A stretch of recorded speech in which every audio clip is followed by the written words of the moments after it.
Bradley, we've been doing this job since 2013. 13 years. It's a job. It's a job. It's a career. Oh, yeah. Okay. Yeah, job, yeah. We've been on our bullshit for 13 years. Yep. Right? There's not many Moby Dicks, great white whales we haven't tried yet. And yet, on this table is one of the few remaining ones. It's right there, Johnny. I'm staring right at it. This is the tiger shark. We are the Zizu. Zizus? Who are they? Okay, yeah, Steve Zissou. Yeah, we are the Zizus. Yeah, the Zizous. We've The crew been of looking for Zizous. this, listening to Siggy Ross, Yeah. chasing this beer for a long time. And finally, we're going to try one of, if not the most hyped beer in the world. It's Russian River's Pliny the Younger.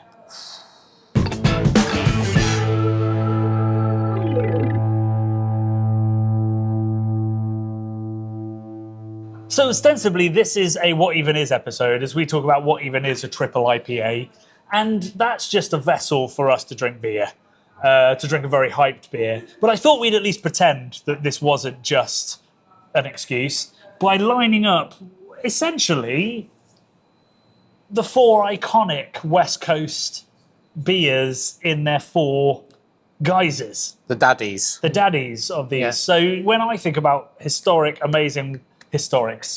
Vinny and Ken. When I think about classic West Coast breweries and West Coast beers, these are pretty much the four that I think of. So you've got your Sierra Nevada Pale Ale, one of the beers that started the craft beer revolution in 1980 in Chico.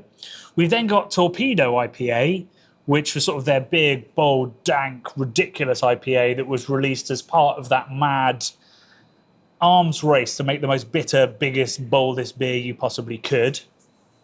We then have Russian River's Pliny the Elder, one of the most legendary beers, and indeed the beer that kind of started our career because we went semi-viral when we finally tried this beer. And this was, it's not the first double IPA, No.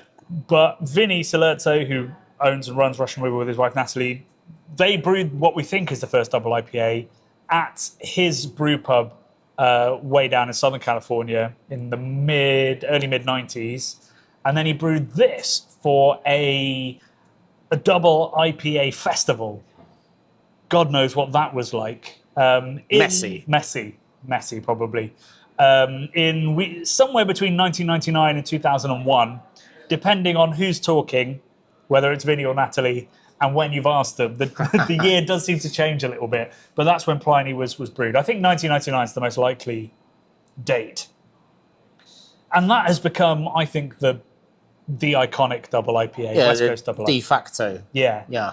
And what's really interesting is that it's a very different beer to what it was in 1999, not just because the ingredients changed, but the recipes have changed. And Vinny's been very open about that. And then we come to this beer. 2005, this was first brewed. There was a time when Russian River weren't always busy. You know, they didn't always have a queue around the block. Wow. They weren't always fending off export companies with a stick saying, get out my brewery. Stay back. There was a time when actually in winter, at their brew pub in Santa Rosa, which we've been to, beautiful place, in winter it was a bit slow. And they had lots of empty tanks because they weren't selling as much beer. So what they decided to do was not only to fill those tanks with something they were excited to brew, but also to brew something that would maybe get some beer geeks in and get them a little bit excited. So in 2005, they brewed an amped up version of Pliny the Elder. So this is 8%. This is 10.25, I believe. The Americans always bury their ABVs. They're meant to. Don't they? 10.25. Wow. And they released this in 2005, I think to general appreciation from the locals. Not a lot of fanfare. No. It actually took until 2010.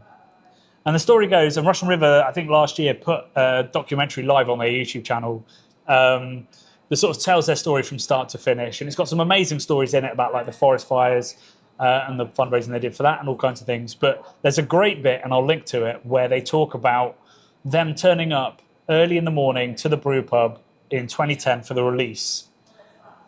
And I think it's like 7 a.m. and there's people with tents outside the brewery. Wow. And Benny says he goes out and he goes, What's happening? What are you guys doing? What's going on here? And they're like, well, we're queuing for Pliny the Younger. And he's like, we don't open for like 5 hours. And they're like, yeah, but we didn't want to miss out. And I guess Vinny probably quite cool. He was like, good call, guys. Like, Stay where you are. So he calls Natalie's wife and says, we're going to be busy today. Let's all get prepped.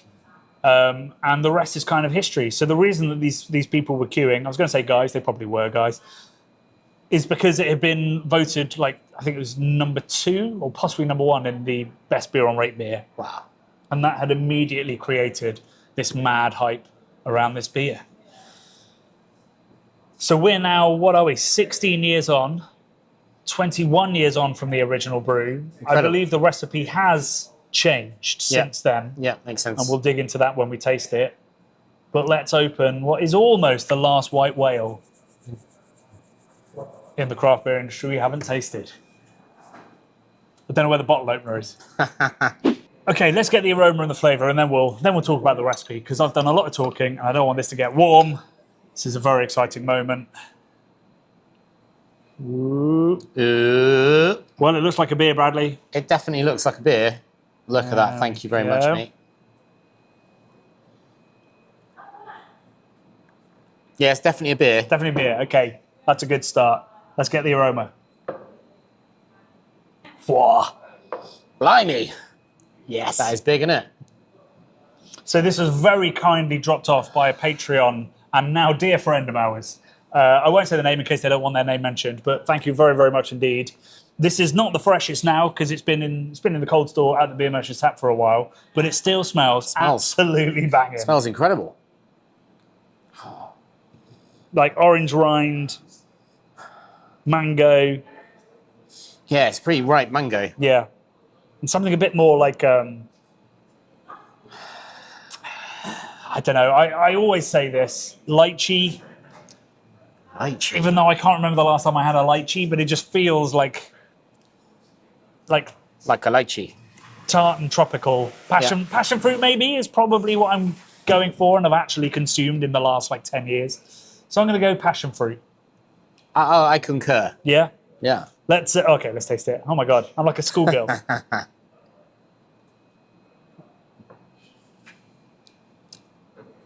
Beautiful. Wow.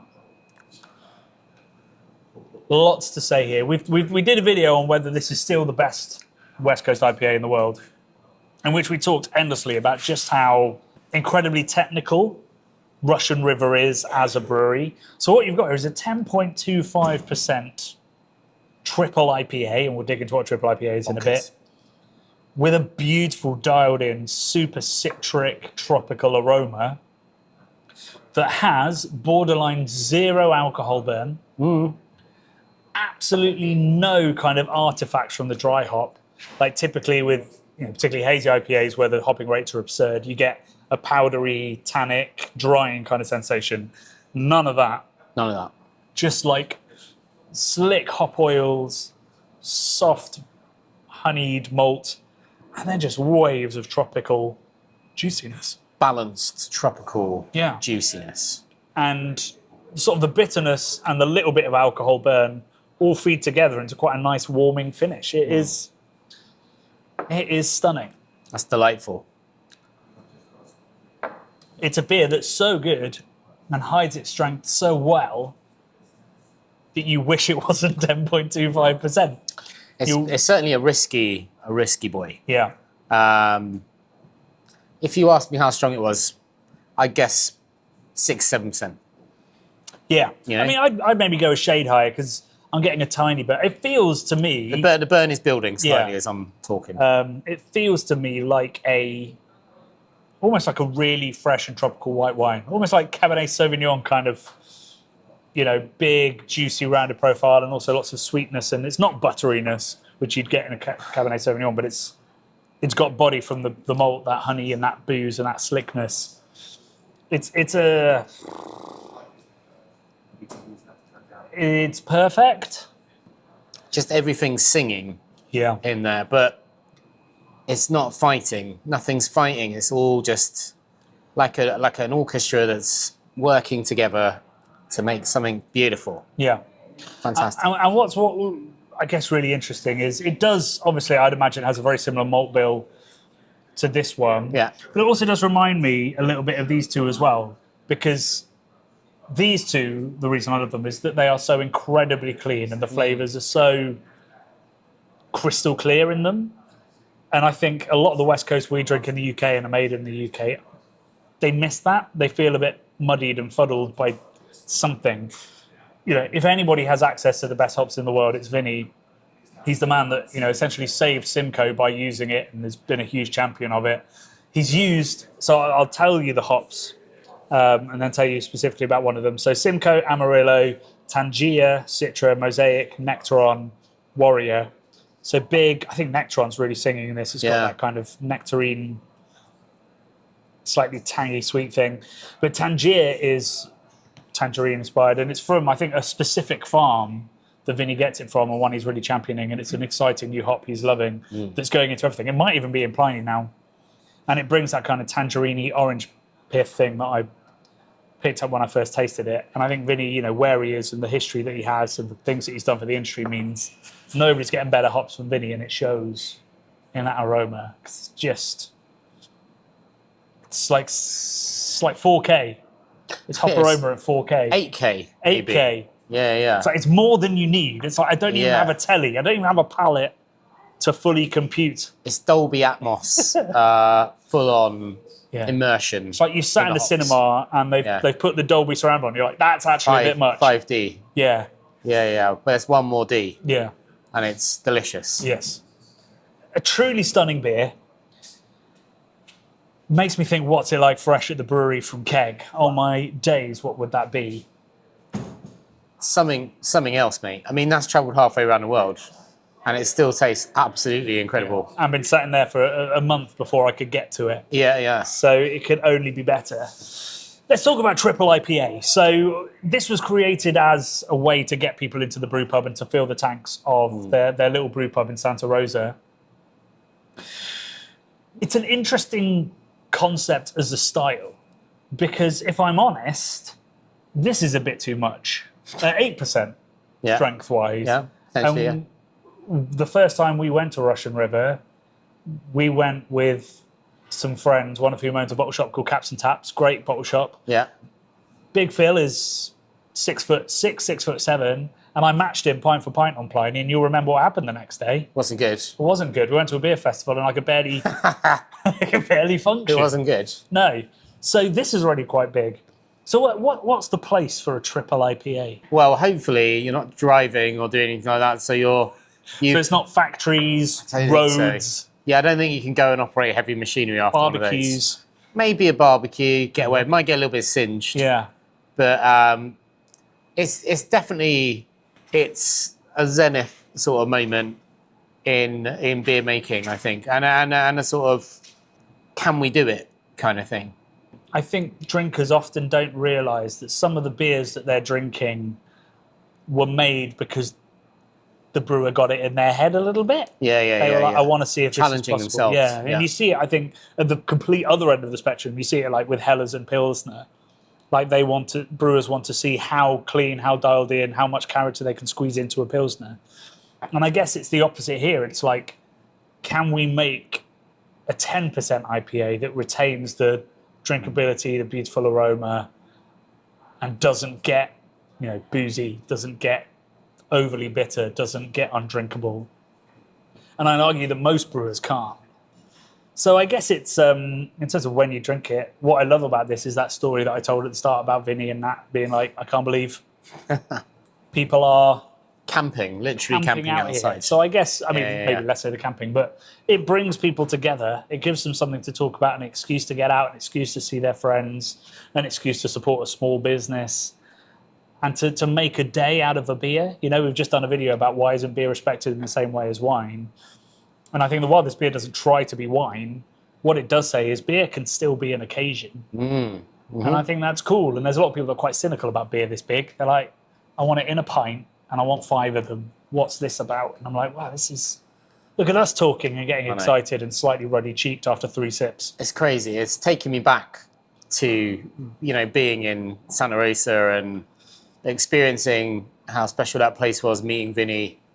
And there's just such a love for these beer, all of these beers on this table here. They're such fundamental building blocks of, I think, both of our journeys into the world of craft beer, that they just make me smile to think about that. These are still around, and these are. And everyone's got a story relating to it. Everyone's got a story related to every them. one of these beers. And they're still the daddies of the original hype scene. Yeah. I love it. I think it's fantastic. I guess, Vinny's an explorer. He sees a peak that, he wonders, can he climb it? I think he absolutely smashed it. He ran up the hill. He ran up the hill, and he's been doing it now for 20 years. Yeah. And he's looking as fit as ever. Yeah. Okay, the booze is getting to us. So yeah, again, huge thanks to our wonderful Patreon that brought that to us. It was well timed, wasn't it, Bradley? Because we are in fact headed to California in a couple of weeks, and we're hoping to make it to Russian River, but we are definitely headed to this wonderful brewery where we will be making a documentary about Sierra Nevada, which is a proper bucket list. It's incredible. Tick. Way more than just tasting this, meeting the people and seeing the place where this all began. Will be a career peak for me. It's like a holy pilgrimage, isn't it? It is. Basically for us. Yeah. It's life list sort of ticking off bucket list stuff, really. It absolutely is. And so that footage will be coming to you in autumn time. We will be in California in early August. We would love to hear your tips. We might look at trying to arrange a meetup maybe in San Francisco. But yeah, if you've got any breweries you think we should visit, any bars you think we should go to, or anything we should do, please do let us know, because we've got a couple of days while we make our films. And obviously all the details will be released soon. I've run out of beer to do a cheers, so I'm just going to do a little centimetre there. To Triple IPA, for better or for worse. Cheers.